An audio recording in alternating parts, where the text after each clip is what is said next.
continúe bendiciendo, amada iglesia, a todos aquellos que en este momento están conectados. En esta mañana vamos a transmitir el maravilloso mensaje de la palabra del Señor. Estamos aquí con el pastor Beder Castro. Él es el portador del mensaje en este día. Así de que dispón de tu corazón, de tu tiempo, para que te acerques confiadamente al trono de la misericordia de Dios y declarando de que esta palabra va a caer en una tierra fértil y abonada. Que Dios me le bendiga. Aquí les presento al pastor. Muy buenos días, amada iglesia. Es para mí realmente un privilegio, es para mí un placer y un privilegio pues, de parte de poder estar acá en este lugar, poder compartir este corto mensaje que traemos en esta mañana. Es un mensaje, es una aplicación más bien tipo de enseñanza, esperando que, como decía la profeta, caiga en tierra abonada y que produzca fruto al 100%. Así que le damos la bienvenida en esta mañana. Y bueno, vamos a empezar en esta mañana con una oración. Vamos a invitar al Espíritu Santo que nos guíe, que nos oriente. Así que por favor te invito a que cierres tus ojos y en esta mañana vamos a dar inicio a este mensaje. Amado Dios de la gloria, Padre celestial, en el nombre de nuestro Señor Jesucristo, nos entramos, Señor, a tu lugar santo, Padre de la gloria. Entramos en esta mañana, Señor, delante de tu trono para exaltarte y para engrandecerte, para declarar tu soberanía, tu grandeza, tu poder, bendito Dios de Israel. A ti sea la honra, la gloria y la magnificencia por los siglos de los siglos. A ti, Señor amado, sea dada toda alabanza, Señor, por siempre, porque desde la eternidad eres Dios hasta la eternidad. Bendito eres, Señor. Tu nombre sea exaltado, bendito Dios de Israel. En esta mañana, amado Dios, nuestro corazón está más que agradecido por este día que hoy nos ha regalado. Estamos agradecidos, amado Dios, por todas las bendiciones que te hemos recibido. Y en esta mañana, Señor, de manera especial te damos gracias por esta palabra que traes a nuestra vida, Señor. Por favor, te rogamos, amado Dios, que a través del Espíritu Santo, amado Dios, nos hables, Señor. Que hables conforme a tu perfecta voluntad, que hables conforme a nuestra necesidad espiritual, amado Dios. Toma mis pensamientos, Señor. Toma todos mis sentidos, toma todo mi ser, bendito Rey de Israel, para que esta palabra, Señor, sea tu palabra y no la mía, amado Dios. Espíritu Santo, toma control absolutamente de la comunicación de todo, absolutamente en este instante, Espíritu de Dios, nos ponemos, Señor, como vasijas en tus manos, bendito Dios de Israel. Gracias te damos en esta mañana por tu inmensa misericordia, por tu inmensa bondad, Rey de los cielos. Bendito sea tu nombre, Señor. Bien, amada iglesia, es para mí realmente que es un placer, un privilegio poder estar acá, como les decía. Y en esta mañana vamos a estar desarrollando un material que Dios ha permitido que yo elabore en estos días. Y los quiero invitar a que por favor vamos al libro de Daniel, capítulo 9, versículo 24. Daniel, capítulo 9, versículo 24. Si por favor puedes conseguir un esfero, un cuaderno donde puedas tomar nota, sería mucho mejor, ¿ok? Porque vamos a estar dando bastantes versículos de la Biblia para que esta mañana tú y yo podamos desarrollar esta enseñanza.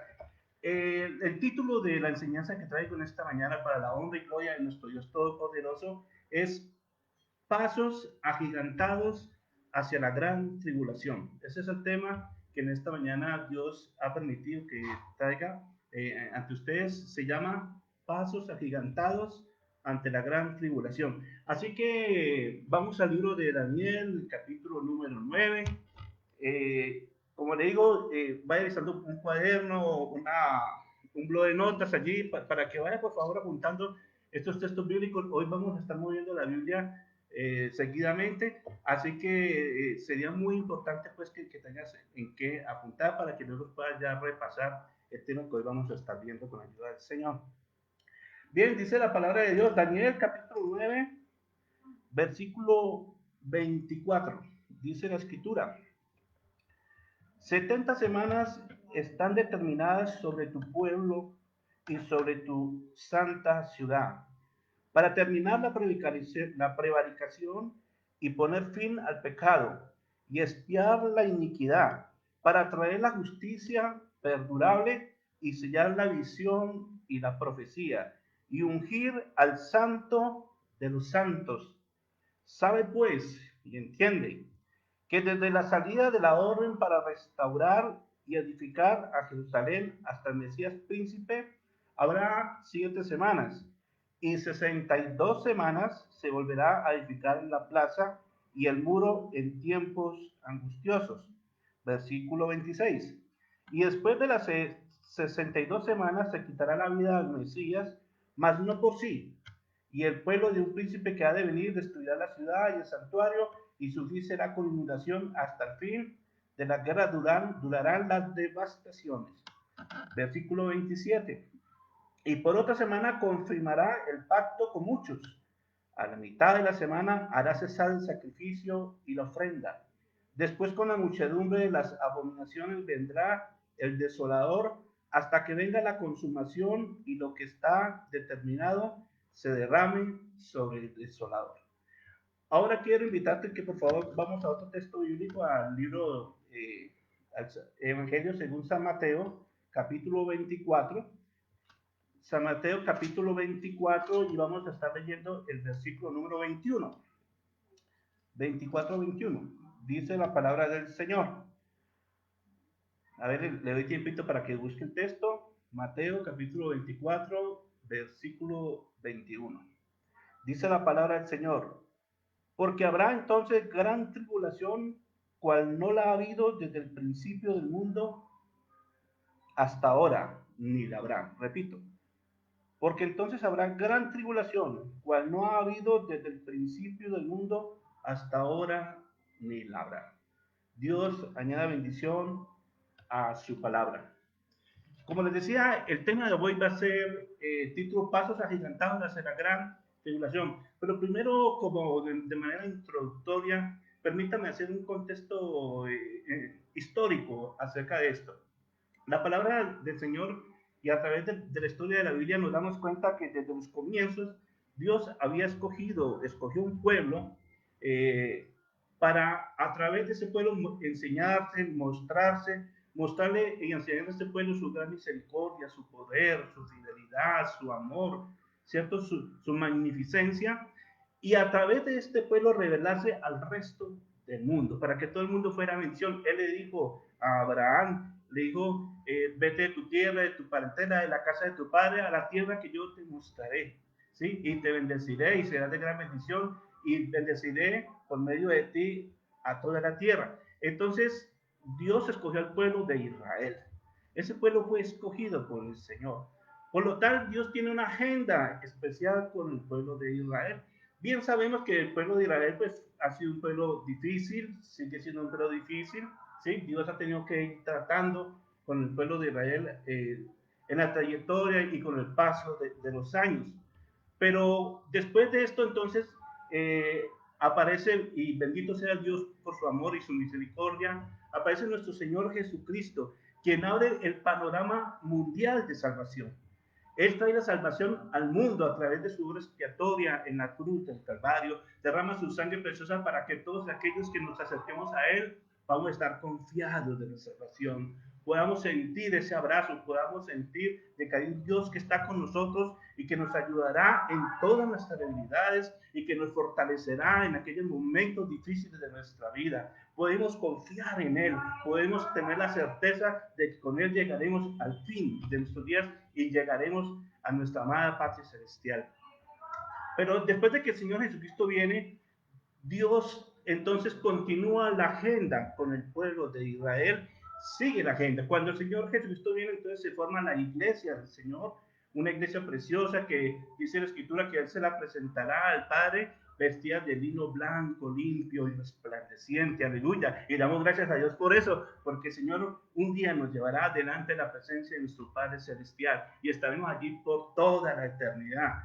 Le damos la honra y la gloria y la alabanza a Dios por ese privilegio tan maravilloso y por esa esperanza viva que tenemos en Él. Bendito sea su nombre. Pero entonces la agenda de Dios con el pueblo de Israel sigue. El texto que acabamos de leer, y aquí ya voy a empezar a entrar de lleno al tema de hoy, a la predicación del día de hoy, a la enseñanza, ¿sí? Esto era pues a nivel introductorio, pues esta parte histórica, ¿sí? Pero entonces dice la escritura y empieza diciendo la escritura, 70 semanas están determinadas, ¿sí? Sobre tu pueblo Israel, sobre tu pueblo, o sea, Israel, y sobre la santa ciudad, sobre Jerusalén. ¿Ok? Vamos nuevamente allí a donde está el texto. Dice la escritura, permítame, ya lo busco acá. Dice la palabra de Dios. 70 semanas están determinadas sobre tu pueblo y sobre tu santa ciudad para terminar la predicación y poner fin al pecado. Pero vamos directamente al versículo 26, 27. Y por otra semana, mire bien, por otra semana confirmará el pacto con muchos. A la mitad de la semana hará cesar el sacrificio y la ofrenda. Después con la muchedumbre de las abominaciones vendrá el desolador hasta que venga la consumación y lo que está determinado se derrame sobre el desolador. El tema que traigo en este día es acerca de la semana número 70. Dice la escritura que Dios determinó 70 semanas para su pueblo, pero ya pasaron 69 semanas, de acuerdo a lo que leímos ahora, y solo queda pendiente la última semana, ¿sí? Esta última semana, una semana tiene 7 días, pero las semanas proféticas son exactamente 7 años. Estos 7 años estarán caracterizados por tener 3 años y medio de una paz aparente, ¿sí? Y después de esos 3 años y medio, entonces se desatará la ira del Señor, vendrán los juicios que encontramos en el capítulo 6, capítulo 7, capítulo 8, es decir, todo lo que habla de los sellos, lo que habla del sonido de las trompetas y el derramamiento de las copas de la ira de Dios que se darán aquí en la tierra. ¿Sí? Pero los primeros 3 años y medio estarán ubicados, iglesia, en un periodo de aparente paz, en donde aparecerá un personaje del cual quiero en esta mañana que vamos a estudiar un poco este personaje y, y que tú sepas realmente de quién estamos hablando, cuáles son las características de este personaje. Estamos hablando del anticristo, cuál es su personalidad, cuál es su nacionalidad, cuáles son sus características. Vamos a estar hablando de él un poco aquí en esta mañana, ¿sí? La razón de traer este tema, iglesia, es porque es un tema que ya poco se está predicando. Es un tema que hace 30, 40 años se predicaba mucho en todas las iglesias, pero hoy en día ya no se está predicando ese tema. Y es un tema que a la luz de la palabra de la escritura estamos prácticamente muy cercanos a llegar a esto. La hora cero del pueblo de Dios, de la iglesia del Señor se está acercando. Se está acercando la hora cero para que venga nuestro Señor Jesucristo y tome a su pueblo y seamos llevados con Él y estar con Él para siempre. Bendito sea nuestro Dios. Así que esta es una palabra de motivación. Esta no es una palabra para que tengas miedo ni que tengas angustia, no, por el contrario, es una palabra que nos debe alegrar, porque nuestra esperanza está en el Rey de Reyes y Señor de Señores.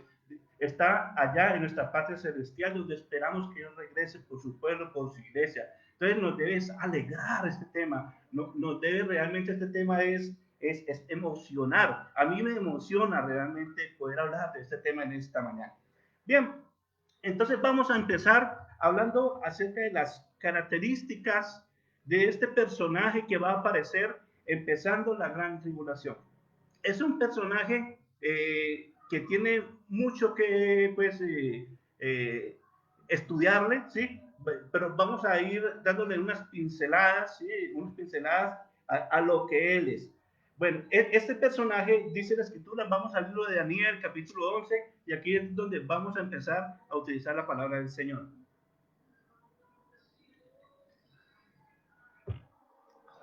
Daniel, capítulo 11, versículo 36 al versículo 39. Vamos a empezar entonces a ver las características de este personaje. Miren lo que dice la palabra del Señor.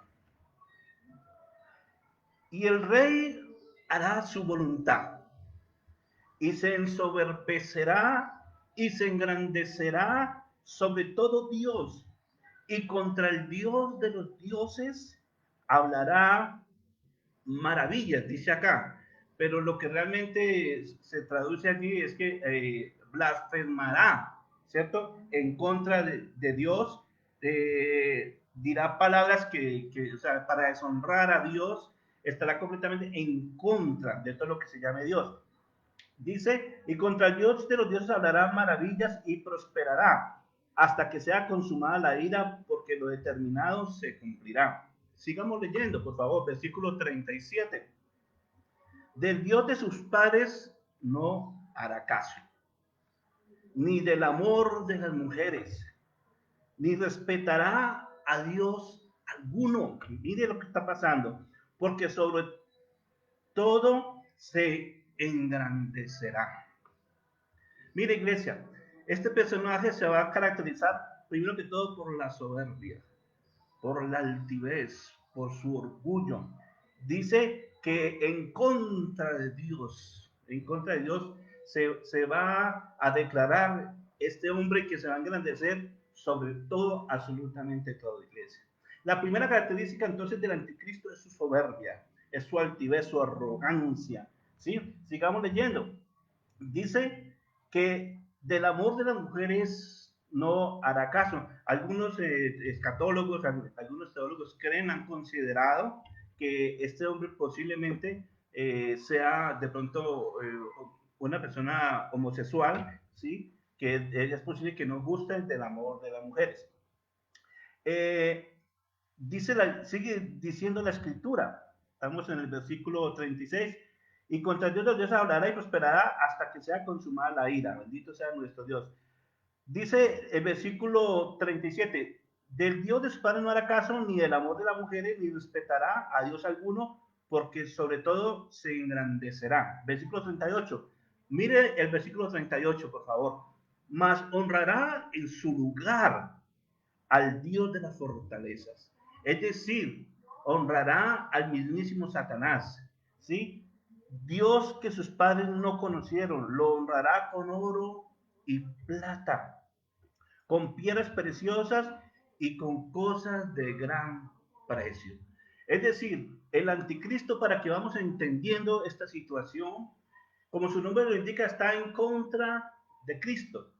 Pero así como el Señor Jesucristo, iglesia, como el Señor Jesucristo, en su momento cuando le preguntaron, Señor Jesús, muéstranos al Padre, y el Señor Jesús dice, tanto tiempo con vosotros y no me conocéis. ¿Por qué? Porque Jesús tenía la divinidad de la deidad, ¿cierto? Esa divinidad también del Padre, del Espíritu Santo, tenía sus mismos atributos, ¿sí? Así mismo será el anticristo. El anticristo será prácticamente el mismo Satanás encarnado, el mismo Satanás revelándose al mundo, mostrándose al mundo tal y cual como él es. Entonces, este anticristo, inclusive lo vamos a ver más adelante, así como el Señor Jesucristo tuvo su profeta, un profeta profeta Juan, que estuvo allí allanando el camino para el Señor Jesús, el anticristo también tendrá su falso profeta. ¿Sí? Será, pues para que sea un profeta tiene que ser un religioso, debe ser un gran líder religioso que estará pues allí ayudando al anticristo. Sigamos leyendo la palabra de Dios. Y este sí que es un punto importantísimo. Vamos al segundo punto. Dice en segunda de Tesalonicenses capítulo 2 versículos 3 y 4. Segunda de Tesalonicenses capítulo 2 3 y 4. Vamos buscando, por favor. A ver, acá se ve. Eso, segunda de Tesalonicenses, capítulo 2, versículos 3 y 4. Y vamos a leer con mucho detenimiento este versículo. Dice la palabra: nadie os engañe en ninguna manera, porque no vendrá sin que antes venga la apostasía y se manifieste el hombre de pecado, el hijo de perdición, es decir, el anticristo. Y ojo con el versículo 4, cuando dice, el cual se opone y se levanta contra todo lo que se llama Dios o es objeto de culto, tanto que se sienta en el templo de Dios como Dios. haciéndose pasar por Dios. Entonces, este hombre se va a sentar en el templo de Dios diciendo que él es Dios. Ahora, aquí viene algo muy, muy interesante y por favor póngame mucha atención. Para que él se pueda sentar en el templo de Dios, tiene que estar el templo de Dios.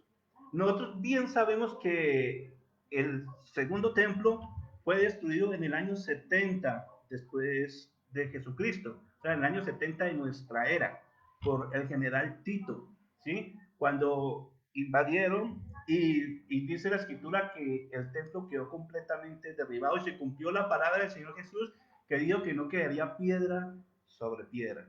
Esta explicación inclusive algunos han aclarado eso, ¿por qué no quedó piedra sobre piedra?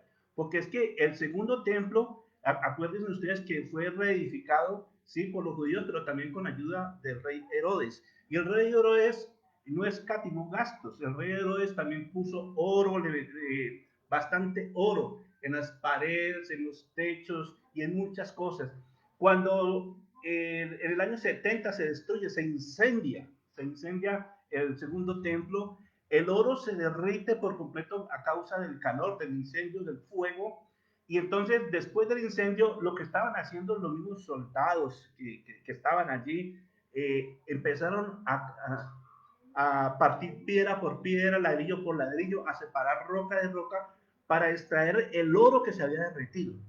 De esa manera se pudo cumplir la palabra del Señor Jesucristo cuando dijo que no quedaría piedra sobre piedra. Si estamos claros, ¿no? Ahora, el anticristo necesita sentarse en el templo de Dios para hacerse pasar por Dios, lo está diciendo la escritura. Eso traduce, eso significa que necesariamente va a existir un templo, un tercer templo.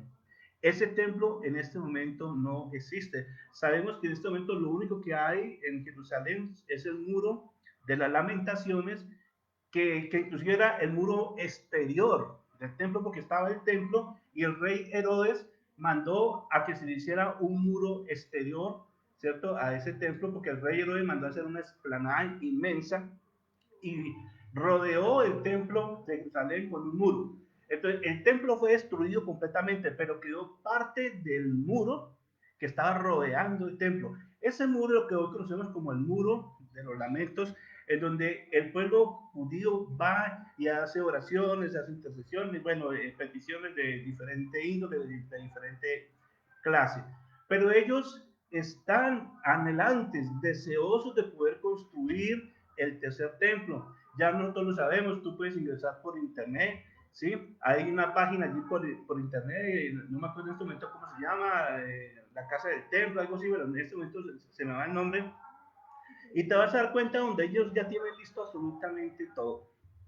Ya tienen las vestiduras sacerdotales, ya tienen los instrumentos, las copas, tienen el altar del incienso, tienen absolutamente todo, todo, el candelero de oro, por cierto que lo tienen, ¿sí? Tienen la cortina que dividía el lugar santo del lugar santísimo, ya lo tienen, una cortina como de 20 metros de alto, ¿sí? Se han invertido millones y millones de dólares en todo los utensilios del templo, ya eso es una realidad. Eso no es una fantasía, no es que se esté pensando en hacerlo, no. Ya esto existe en Jerusalén. Entonces, ellos están adelantes, ante todos los judíos ortodoxos, están adelantes de poder construir su tercer templo. Cuando aparezca en escena el anticristo, él no va a aparecer como un dictador o como alguien que venga a acabar con todo el mundo, no, por el contrario, cuando el anticristo aparezca en escena, va a aparecer como un salvador, va a aparecer como un hombre mediador. De hecho, él va a lograr el pacto tan anhelado que todas las naciones del mundo han querido hacer, que las Naciones Unidas fue constituida en el año de 1945 y desde que fue constituida ha tratado de hacer tratados y pactos de paz entre Israel, los palestinos y los musulmanes y los árabes, y no ha podido, no ha logrado, por más pactos que se han firmado, ha sido imposible lograr la paz. Apenas se habla de paz, inmediatamente vienen los ataques, bien sea del Líbano, bien sea de Siria o bien sea de la Franja de Gaza. Pero inmediatamente hacen cualquier pacto, a los 8 días, al mes, a los 2 meses, viene un ataque acabando con todos los tratados que se han hecho. De hecho, la tierra de Israel, ustedes bien lo saben, iglesia, y bueno, el que no sabe, en esta mañana lo va a aprender, pues para eso estamos aquí, para poder enseñar, ¿sí? Ellos retornaron a su pueblo, a su nación, en el año de 1948, el, perdón, el 14 de mayo de 1948 se firmó un tratado donde la nación de Israel fue nuevamente llamada Nación de Israel. Hasta antes de 1948 fueron siglos y siglos, iglesia, siglos y siglos donde el pueblo de Israel, donde el pueblo judío tuvo que estar afuera de su tierra. ¿Sí? Ellos, después del Imperio Romano, que fueron bastantes siglos de dominio, de poder, de posesión sobre las tierras de Israel, siguieron el Imperio Otomano. Los otomanos, acuérdense de un personaje que llamaba Solimán, allí dentro de la historia, y los otomanos tomaron poder de toda Asia Menor, ¿ok? Y aquellos otomanos tuvieron poder hasta la Primera Guerra Mundial. Después de la Primera y la Segunda Guerra Mundial, cuando ya los ingleses y los franceses toman el poder de la tierra de Asia Menor, es decir, estamos hablando de Israel, estamos hablando de Jordania, estamos hablando de Siria, estamos hablando de Egipto, ¿sí? Estamos hablando del Líbano. Ellos toman poder, pero en 1948, el 14 de mayo, se firma un tratado en donde los ingleses y los franceses le otorgan nuevamente la tierra a la nación de Israel. Es decir, que después de muchos, muchos y muchos siglos, ¿sí? Hasta hace ya 72 años aproximadamente, la nación de Israel vuelve a existir como nación. Quiero que entienda eso, iglesia. Como nación, hace 70 años, hace como 72 años, ¿sí? Dios ya estableció nuevamente la nación del pueblo de Israel. Han tenido varias guerras, varios ataques y Dios los ha defendido porque ya estamos en cumplimiento de los últimos tiempos.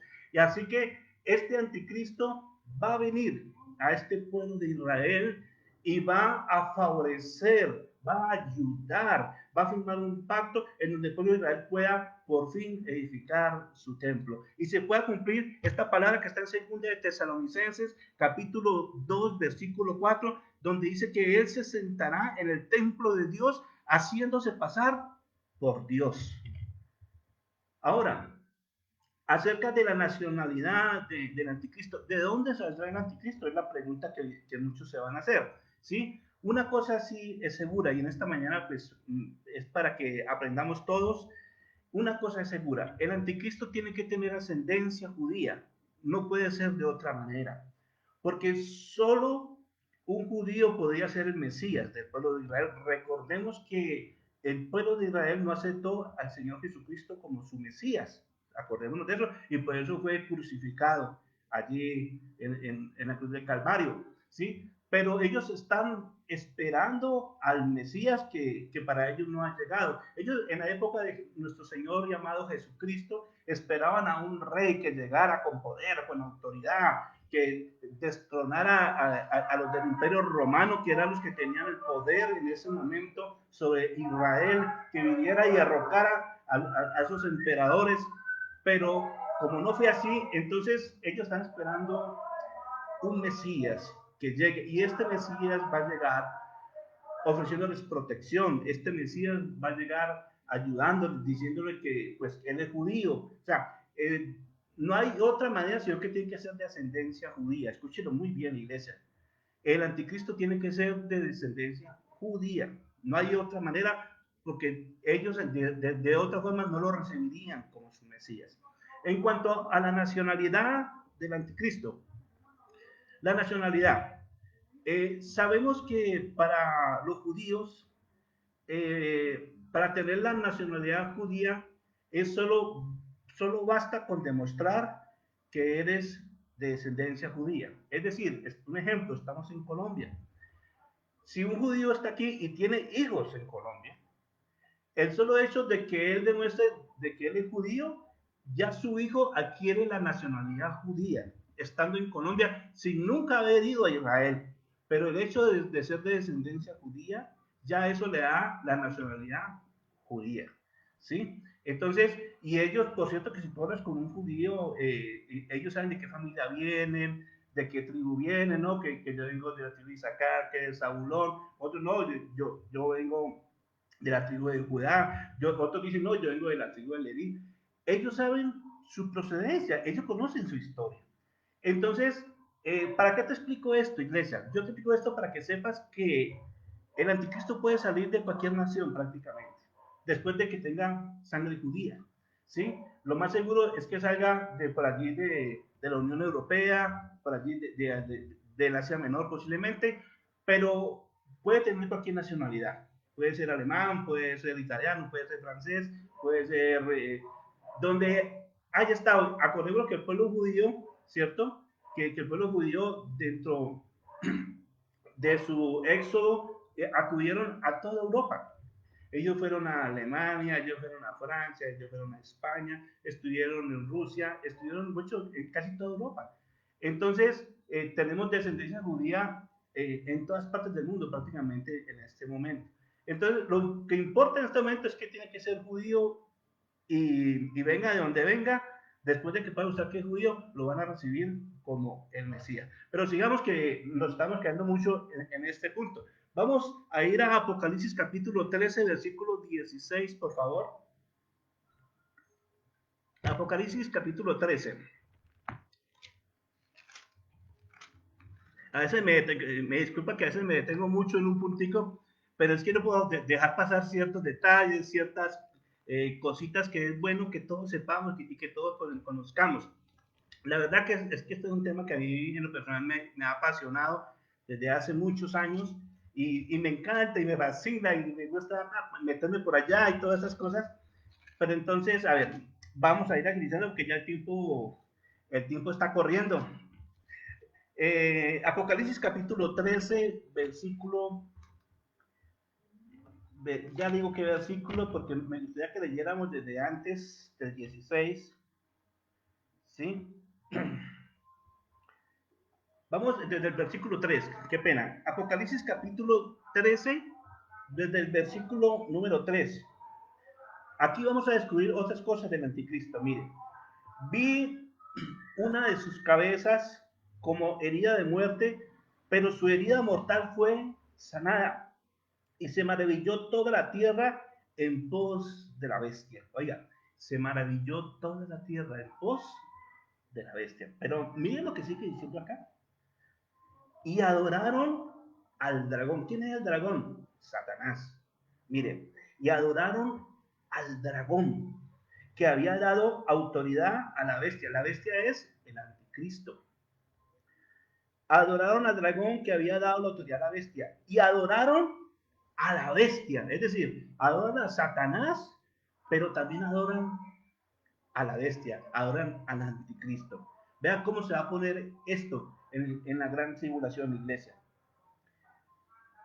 Diciendo, ¿quién? Vean lo que decían, ¿quién como la bestia? ¿Y quién podrá luchar contra ella? Imagínense la forma como hablan acerca, repito, ¿quién como la bestia? ¿Y quién podrá luchar contra ella? Si ven, lo están viendo como Dios, como el mismísimo Dios. Este ser va a poder engañar a todo el mundo, haciéndole creer que Él es Dios. Por eso dice que se sentará en el templo de Dios, haciéndose pasar por Dios. Y las naciones enteras, los que no conocen de la palabra del Señor, los que no han sido lavados con la sangre de nuestro Señor Jesucristo, le van a reconocer como Dios. Imagínate tú. ¿Sí? Versículo 5, mire. Y también se le dio boca que hablaba grandes cosas y blasfemias. Y se le dio autoridad para actuar 42 meses. Y abrió su boca en blasfemias contra Dios para blasfemar de su nombre, de su tabernáculo y de los que moran en el cielo. Y se le permitió, mire el versículo 7, se le permitió hacer guerra contra los santos y vencerlos. También se le dio autoridad sobre toda tribu, pueblo, lengua y nación. Y la adoraron todos los moradores de la tierra cuyos nombres no estaban escritos en el libro de la vida del Cordero que fue inmolado desde el principio del mundo. Bendito sea el nombre de nuestro Dios, aleluya. Vamos al versículo 13, dice la escritura, y también hace grandes señales, de tal manera que aún hace descender fuego del cielo a la tierra delante de los hombres, y engaña a los moradores de la tierra con las señales que se le ha permitido hacer en presencia de la bestia, mandando a los moradores de la tierra que le hagan imagen a la bestia que tiene la herida de espada y vivió. Y se le permitió infundir aliento a la imagen de la bestia, para que la imagen hablase e hiciese matar a todo el que no lo adorase. Y hacía que a todos, mire esto, que este es otro punto importantísimo, pequeños y grandes, ricos y pobres, libres y esclavos, se les pusiese una marca en la mano derecha o en la frente, que ninguno pudiese comprar ni vender, sino el que tuviese la marca o el nombre de la bestia o el número de su nombre. Aquí hay sabiduría, el que tiene entendimiento cuenta el número de la bestia, pues su número es número de hombre y su número es 666. Bien, iglesia, ¿por qué le titulé a esto, a esta enseñanza de esta mañana? Le titulé Pasos agigantados hacia la gran tribulación. Le titulé porque leyendo este versículo donde dice que no podrán comprar ni vender los que no tengan la marca en la mano, ¿sí? O en la frente, nos damos cuenta, iglesia, de que el mundo tecnológicamente ya está con unos avances impresionantes. Mire, para muestra un botón, cuando salió la internet, cuando tú y yo empezamos a manejar la internet, sabes que ya la internet existía hacía 20 años atrás, solo que eran los gobiernos como los Estados Unidos, como Rusia, como China, los que estaban manejando la internet ocultamente entre ellos, ¿sí? Pero cuando ya vieron que ya pues prácticamente era una tecnología ya de segunda, ya permitieron que se pudiera comercializar la internet, ¿sí? En este momento seguramente hay cosas que tú y yo desconocemos, que ya están creados, ¿sí? Hay sistemas que ya están creados y que tú y yo en este momento no conocemos, pero que van a ser instaurados muy prontamente, iglesia. Esto que estamos viviendo, una cosa sí podemos estar seguros, la tierra no volverá a ser igual después de lo que estamos viviendo en este momento. No volveremos a tener la misma vida, porque a partir de este momento, a partir de esta pandemia que está sucediendo, que son ensayos que están haciendo, cuando tú empiezas a escuchar esta palabra que ya se viene diciendo hace más de 5 años, pero que en el último año ya se ha hecho, ha tenido un eco tremendo, el nuevo orden mundial. Estamos, iglesia, frente a la instauración del nuevo orden mundial que está aquí, a la vuelta de la esquina. Cuando tú escuches que ya se instauró el nuevo orden mundial, es porque ya el anticristo está gobernando. Así de sencillo va a ser. Estamos en la antesala, sencillamente en la antesala de lo que va a ser el nuevo orden mundial. Y todo esto que está sucediendo, la pandemia, que va a crear una situación económica mundial difícil, ya la creó, ¿sí? Y las consecuencias van a ser funestas para el mundo entero. Esto lo que está creando es el ambiente propicio, está creando, allanándole el camino a este personaje para que este personaje entre como salvador, para que este personaje entre como el libertador, para que este personaje entre a hacer pactos, entre a firmar diferentes documentos que van a ayudar al bienestar del pueblo mundial. ¿Sí? Aquí en Colombia estamos viendo que aún hay congresistas que están tratando a nivel de acá del gobierno de poder inclusive ponerle un salario mínimo a las personas pues, menos favorecidas aquí en la nación. El anticristo va a hacer eso, el anticristo sencillamente lo que va a hacer es promover que todo el mundo pueda tener acceso a un salario digno, a un salario mínimo. Él va a acomodar todas las cosas, iglesia. Entonces, estamos muy cerca de que se haya instaurado este momento de que el anticristo se ubique en el sitio en el cual él va a estar. Y como te decía al comienzo, esto no te lo digo para asustarte. Esto yo no te lo estoy diciendo para meterte miedo, no, por el contrario, es para motivar la iglesia, para motivarte a que tengamos una relación seria con nuestro Señor Jesucristo. Es tiempo de que tú y yo empecemos a tener una relación más seria con Él. De estar jugando a ser cristiano, y discúlpeme que se lo diga con esa frase, no podemos estar jugando a ser cristianos. Es momento de entablar con nuestro Señor una relación profunda. Es momento de entrar a su altar, es momento de adorarle, es momento de consagrarnos a Él, es el momento de darle todo lo que somos, iglesia. Es el instante que tenemos, es la oportunidad que tenemos. Y si tú sientes que tienes como un pie en el mundo y un pie en la iglesia, que estás ahí como las olas del mar, que van y vienen y todo eso, no, es el tiempo de que tú y yo tomemos decisiones serias en lo que respecta a nuestra relación con nuestro Salvador. Es el instante que el Señor está mostrando y nos está llamando, aleluya, para que tengamos con Él, aleluya, una relación tan personal, tan preciosa que vamos a predicar su palabra con libertad a todo aquel que se te acerque, que tú puedas decirle: Cristo te ama, estamos en los últimos tiempos. Es el momento, iglesia, de dejar el odio. Es el momento de dejar los rencores, de dejar todas esas peleas que tienes aquí en tu casa, con tu familia. Es el momento de buscar la presencia del Rey de Reyes y Señor de Señores. Es el momento de enderezar nuestra senda, nuestro caminar. Es el momento de perdonar, iglesia. Tú y yo necesitamos perdonar a los que nos han ofendido. Tú y yo necesitamos perdonar a nuestros cónyuges. Tú y yo necesitamos perdonar a nuestros hijos, a nuestros padres. Porque en la enseñanza que el Señor Jesucristo dijo del Padre Nuestro, ¿sí? Él allí lo dice, ¿sí? Así como yo perdono a los que me han ofendido. Necesitamos ser perdonados para que Dios nos perdone. Si tú no perdonas, tampoco serás perdonado. Eso es lo que dice la palabra del Señor. Es el momento de curar heridas.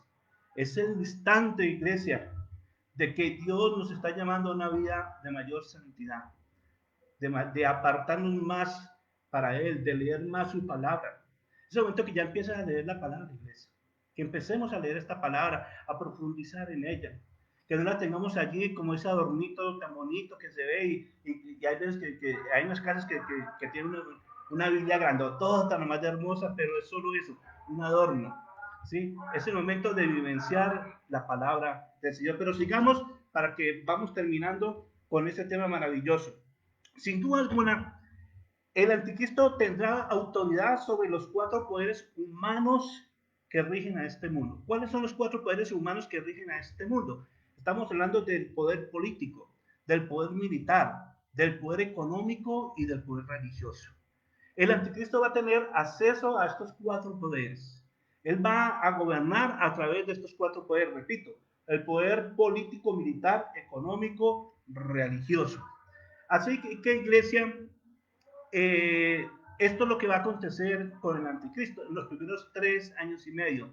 Ya vimos que él va a obligar a las personas a que lo adoren, ¿sí? Que nadie va a poder comprar ni vender. Pero surge una pregunta. La pregunta es, ¿qué va a pasar con la iglesia del Señor?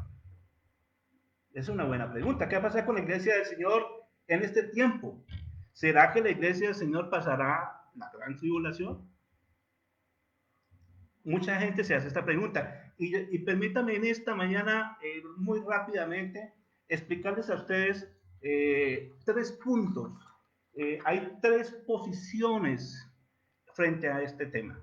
Quiero decirte que frente a este tema escatológico, nadie puede decir que tiene la verdad absoluta, ¿sí? Porque la palabra escatológica, lo que tiene que ver con la escatología es muy profundo, ¿sí? Y hay muchos textos bíblicos, pero en esta manera yo quiero resumirte de manera así con unas pinceladas cuáles son las 3 posiciones y que tú tomes, bueno, pues una decisión o que simplemente pues diga, no, yo creo que esta es la posición que más me gusta, o esta es la posición que yo acepto, ¿sí? Te quiero nombrar las tres posiciones. La primera posición es la posición de los premilenaristas o de los pretribulacionistas. En esta posición está por lo menos el 70 o el 80% de los teólogos y escatólogos que han existido y que existen, ¿sí? Donde dicen que la iglesia no va a ser parte de la gran tribulación. El 70-80% de los escatólogos consideran que nosotros como iglesia vamos a ser arrebatados como iglesia antes de la gran tribulación y que no pasaremos durante el periodo de la gran tribulación. ¿Qué textos bíblicos se apoyan para pensar esto? Así que te invito que por favor me acompañes a buscar tres textos bíblicos que ellos utilizan o que utilizamos porque yo soy parte de esta línea que considero que la iglesia no va a ser parte de la gran tribulación, que no estaremos en el periodo de la gran tribulación. Vamos al libro de Tesalonicenses, primera de Tesalonicenses, capítulo 1 y versículo 10. Ya casi vamos terminando. Primera de Tesalonicenses, capítulo 1. A ver, ¿qué se me hizo? Por aquí está. Versículo 10. Mira lo que dice la palabra del Señor. Y esperar de los cielos a su Hijo, al cual resucitó de los muertos, a Jesús, quien nos libra de la ira venidera. Acordémonos que la gran tribulación también es considerada como el día de la ira de Dios. Entonces, aquí nos dice de Jesús quien nos libra de la ira venidera. Primera de Tesalonicenses, capítulo 5, versículo 9. Por favor, primera de Tesalonicenses, capítulo 5, versículo 9. Pero acerca del amor fraternal, no tenéis necesidad de que os escriba, porque vosotros mismos habéis aprendido de Dios que os améis. Perdón, no estoy leyendo primera 5:9, qué pena. Estoy leyendo 5:9. Porque no nos ha puesto Dios para ira, sino para alcanzar salvación por medio de nuestro Señor Jesucristo. Repito, porque no nos ha puesto Dios para ira, sino para alcanzar salvación por medio de nuestro Señor Jesucristo. El siguiente versículo, Apocalipsis capítulo 3, versículo 10. Acuérdense que estamos en la posición de que la iglesia va a ser quitada, arrebatada, antes de que la gran tribulación comience. Apocalipsis capítulo 3, versículo 10, ¿qué dice la escritura? Dice, por cuanto has guardado la palabra de mi paciencia, yo también te guardaré de la hora de la prueba que ha de venir sobre el mundo entero. Oiga, qué promesa tan hermosa, tan linda, tan preciosa esta palabra. ¿Sí? Repito, por cuanto has guardado la palabra de mi paciencia, yo también te guardaré de la hora de la prueba que ha de venir sobre el mundo entero para probar a los que moran sobre la tierra. Estas son promesas del Señor. Y también nos podemos referir a la evidencia histórica de la Biblia. A ver, como ejemplo, cuando Dios toma la decisión, ¿cierto?, de tardar un juicio en la tierra a través de la inundación, ¿cierto? ¿Qué hizo Dios con Noé? Lo que hizo Dios fue que le mandó a hacer un arca, le dio tiempo para que hiciera el arca y pudo Noé entrar con él y sus hijos al arca, antes de que Dios eh, terminara con la vida de los seres humanos que estaban en la tierra. Sí, entonces allí Dios sacó a Noé y a su familia, lo sacó de allí del castigo. También lo vemos en otro ejemplo con Lot. Antes de que Dios hiciera caer fuego sobre Sodoma y sobre Gomorra, ¿cierto? ¿Qué hizo Dios? Mandó unos ángeles para que sacaran a Lot y su familia. Luego que saca a Lot y su familia de Sodoma y Gomorra, entonces viene la destrucción de Sodoma y de Gomorra. Por tanto, en esta posición consideramos que es la más acertada, ¿sí?, con respecto a lo que va a pasar con la iglesia en el tiempo de la gran tribulación. No obstante, les quiero mencionar las otras dos posiciones para que usted también las conozca y las sepa. Dice, están los intermilenaristas o midi-tribulacionistas. ¿Qué opinan ellos? Ellos consideran que la iglesia va a estar hasta los 3 años y medio que estará gobernando el anticristo. Y que la iglesia será quitada, será arrebatada antes de que empiecen los juicios que están en los sellos, en las trompetas y en las copas de la ira que van a ser derramadas sobre la tierra. Recordemos que esos juicios incluye caída de asteroides, iglesia, dice que habrán terremotos como nunca han habido terremotos, que las montañas caerán, las islas desaparecerán, que el agua será convertida en sangre, el agua del mar y el agua de los ríos, ¿sí? Se acabará el alimento, vendrán enfermedades, vendrán pestes. Es decir, el periodo de la gran tribulación va a ser algo realmente terrible, como nunca ha existido, como lo leíamos en Mateo capítulo 24, versículo 21, cuando iniciamos la predicación. ¿Sí? Entonces, los que creen en esta posición han considerado, ¿sí?, que la iglesia estará hasta los primeros 3 años y medio y que luego será arrebatada. Y la tercera posición son los postmilenaristas o posttribulacionistas, que consideran que la iglesia sí va a pasar por la gran tribulación y que van a vivir todos estos juicios de Dios. ¿Sí? Utilizan textos ante todos, específicamente se están basando en Mateo capítulo 24, que es el orden cronológico de los hechos de Mateo capítulo 24. Si tú lo lees, da como la idea de que la iglesia sí iba a pasar, porque el Señor Jesucristo en Mateo capítulo 24 narra todos los hechos, todo lo que va a acontecer, y dice, y después de estos días, dice, y después de estos días no estará en el campo, y no será tomado y será quitado. Entonces, da que como que cronológicamente da la interpretación de que la iglesia sí va a pasar por la gran tribulación. Algunos también se ubican en Apocalipsis capítulo 7, donde también da la impresión de que la iglesia fuera a pasar, ¿sí? Pero acordémonos que iniciando esta enseñanza, iniciando esta palabra, leímos Daniel capítulo 9, versículo 24. El libro de Daniel 9, 24 dice, 70 semanas están determinadas sobre tu pueblo y sobre tu santa ciudad. Es decir, la gran tribulación, los días de la gran tribulación fueron creados para un trato especial para el pueblo de Israel. Lo que pasa es que al final de los tiempos, pues tendrá connotación pues definitivamente mundial este trato, ¿sí? Pero no fue creada para la iglesia. De hecho, en el libro de Apocalipsis, la iglesia aparece en los 3 primeros capítulos del libro de Apocalipsis. Después viene ya a aparecer por allá en el capítulo de 20, 21, en donde dice que estaremos vestidos de lino fino, limpio, blanco y resplandeciente, aleluya, para presentarnos delante de nuestro Padre Celestial. Entonces, es una posición que muchos también tienen, ¿sí? Pero de acuerdo a lo que hemos venido leyendo y a lo que hemos mostrado a la luz de la interpretación bíblica, consideramos entonces que la iglesia no será parte de esto.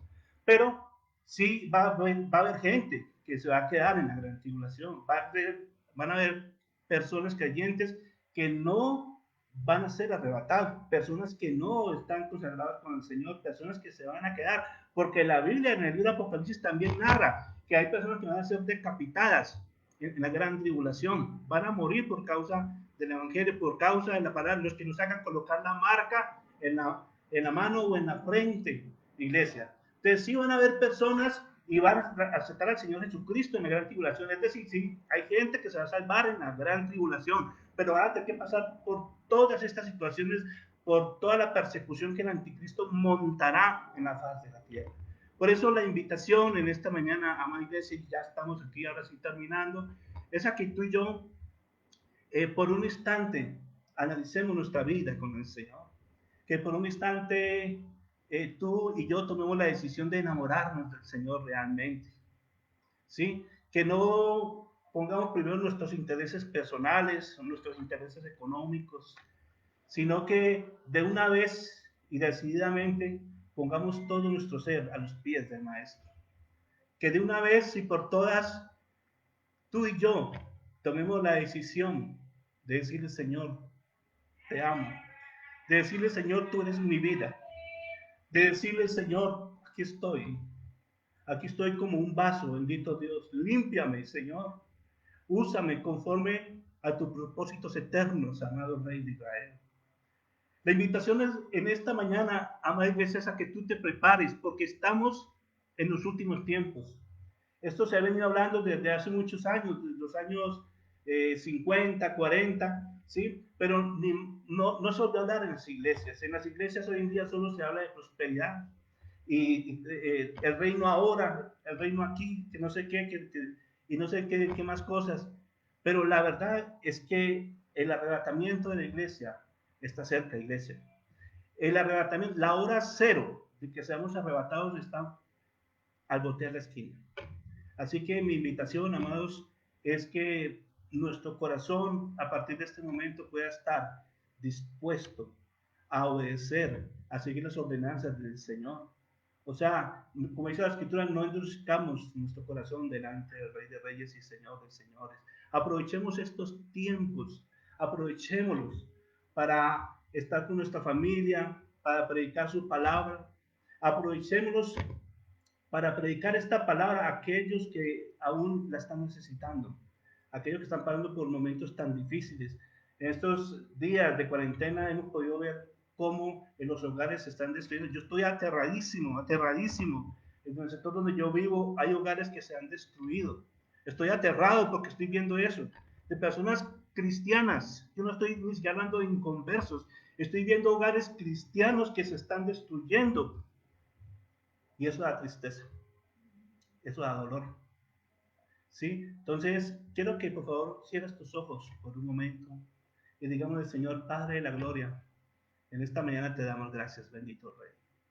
Gracias por tu infinita misericordia, Señor, porque tu fidelidad es para siempre y tu misericordia es nueva en cada amanecer. Bendito Dios, aquí estamos ante ti, Señor, reconociendo, bendito Dios, que a veces, Señor, nuestro comportamiento, amado Padre, nuestra actitud para contigo no ha sido la mejor. Amado Dios, veíamos aquí que el pueblo judío siempre fue un pueblo difícil, complicado, pero a veces, Señor, reconocemos que nosotros también somos iguales, amado Dios. Señor, tú llamaste al pueblo judío pueblo de dura cerviz en varias ocasiones. Y la verdad es que nosotros también hemos sido así en algunos momentos, pueblo de dura cerviz, Padre. Pero hoy, amado Dios, nos arrepentimos. Pero hoy, amado Dios, como oraba Daniel, reconocemos nuestro pecado. Reconocemos nuestras fallas, bendito Dios de Israel. Y queremos, Señor, que tu palabra, Señor, quede impregnada en nuestro corazón. Que tu palabra se haga vida en nosotros, bendito Dios de Israel. Y que quede atesorada aquí en nuestro corazón, Señor, para tener una vida de obediencia total a ti, bendito Dios. Esperamos, Señor, tu venida con alegría, con regocijo, amado Padre. Esperamos, amado Jesús de Nazaret, que tú puedas venir, Jesús de Nazaret, y recoger a una iglesia, Señor, sin mancha. Amado Jesús, te damos la honra, la gloria y la alabanza. Amado Padre, gracias te damos por esta palabra que ha sido expuesta, Señor. Permite, Señor, que traiga fruto al 100%. Gracias, Señor. Amén. Amén. Amada iglesia, mil bendiciones. Que Dios esté allí a su lado, dándole cada día fuerzas, fortaleciéndole, que le dé nuevas fuerzas como las del búfalo, como dice la Escritura. Y nos vemos en otra oportunidad. Muchas gracias por la oportunidad. Mil bendiciones.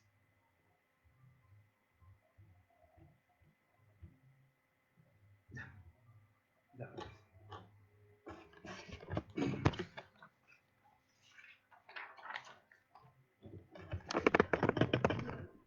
¿Sí? Ya, ya dije finalizar. Uy, gracias por esta agüita. Uy. Uy, no, mi Dios. Que a veces queda ahí. Ay,